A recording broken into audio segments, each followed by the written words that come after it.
Doctor Nasima Hasan, অনেকে মনে করেন প্রতিবন্ধিতা আল্লাহ প্রদত্ত একটি শাস্তি। এই ধারণা কতটা সঠিক?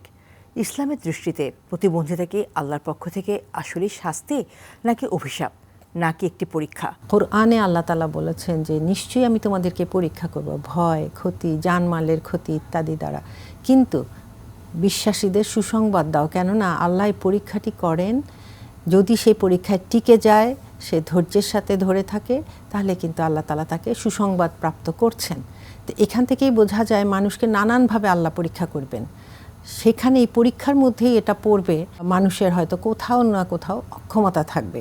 আমরা যতই নিজেকে দাবি করি যে আমার চোখ আছে, কান আছে, হাত আছে, আমি ওদের মতো নই, এটা কিন্তু ভুল। আমরা প্রত্যেকেই কিন্তু কেউই ত্রুটির ঊর্ধ্বে নই।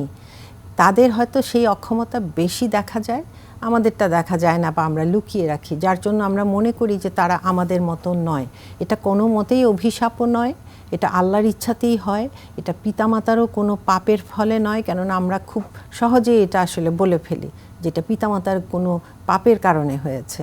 এটা যে কত বড় ভুল, কেননা আমরা কি পাপ করি এবং সেটার প্রতিফলটা কি পাবো, এটা তো আল্লাহ তাআলাই শুধু জানেন, এটা মানুষ জানার কথা নয়। এবং এই জন্যই কিন্তু জাজটা আমরা করতে পারি না। এই জাজ করাটাও এক ধরনের গুনাহ, এবং এটা এক ধরনের অহমিকা যে আমি এটা বলে ফেলছি। এই জন্য কিন্তু আমরা যদি কোরআন বেশ কিছু আয়াত আছে, সূরা হুজুরাতে আছে যে কোনো হে ঈমানদারগণ, মানে ঈমানদারদের মধ্যেও এই সমস্যাগুলো আছে বলেই কিন্তু আল্লাহ কিন্তু অ্যাড্রেস করছেন হে ঈমানদারগণ বলে, যে কোনো পুরুষ যেন অন্য পুরুষকে উপহাস না করে, কেননা যে উপহাস করছে সে হয়তো উপহাস যাকে করা হচ্ছে তার চেয়ে উত্তম। আবার কোনো নারীও যেন অন্য নারীকে উপহাস না করে, কেননা সেই একই কথা, উপহাসকারী হয়তো উপহাস যাকে করা হচ্ছে তার চেয়ে উত্তম। এবং এরকম যদি কেউ করে এবং সে যদি আল্লাহর দিকে তওবা না করে, তাহলে কিন্তু তাকে জালিম বা সীমা লঙ্ঘনকারী বলা হচ্ছে। অর্থাৎ এই উপহাস কিন্তু এখানেও এটা অন্তর্ভুক্ত হয়। আমরা কিন্তু এই ধরনের ব্যক্তিদের নিয়ে, যাদের কিছুটা অক্ষমতা থাকে, নানান উপহাস করা হয়, নাম দেয়া হয়, বাজে নামে ডাকা হয়, তাকে ওইভাবে পরিচয় তুলে ধরা হয়, তার পরিবারকে সেরকম করে চিহ্নিত করা হয়। এগুলো প্রত্যেকটি কিন্তু সীমালঙ্ঘন আল্লাহ তাআলার দৃষ্টিতে। আপা, আমাদের সমাজে অধিকাংশ সময়ে প্রতিবন্ধী মানুষগুলোকে তুচ্ছ তাচ্ছিল্য করে, করুণা বা অবহেলার চোখে দেখে। ইসলাম কি এটাকে সমর্থন করে? এখানে আমি বলবো কি, একদমই এই যে অবহেলা করা, তুচ্ছ তাচ্ছিল্য করা একেবারেই ভুল, এটা বিভ্রান্তি।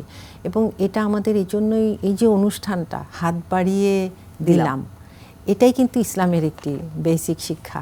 সমাজের প্রত্যেকের প্রতি, বিশেষ করে যাদের কিছুটা অক্ষমতা আছে, তাদের প্রতি আমি কতটুকু সহায়তার হাত বাড়িয়ে দিলাম, এটাই তো ইসলাম আমাকে শেখাচ্ছে।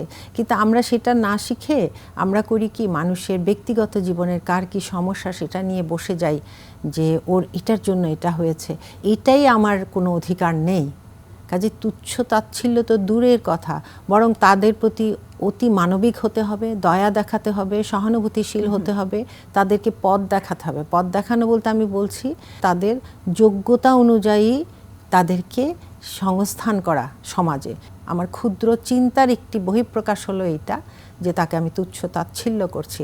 তো ইসলাম আসলে আমাকে শেখায় মানবিকতা, এবং ইসলাম তো আসলেই পরিপূর্ণ জীবন বিধান, এটা আমাকে সেই জীবন বিধানের দিকে নিয়ে যায়।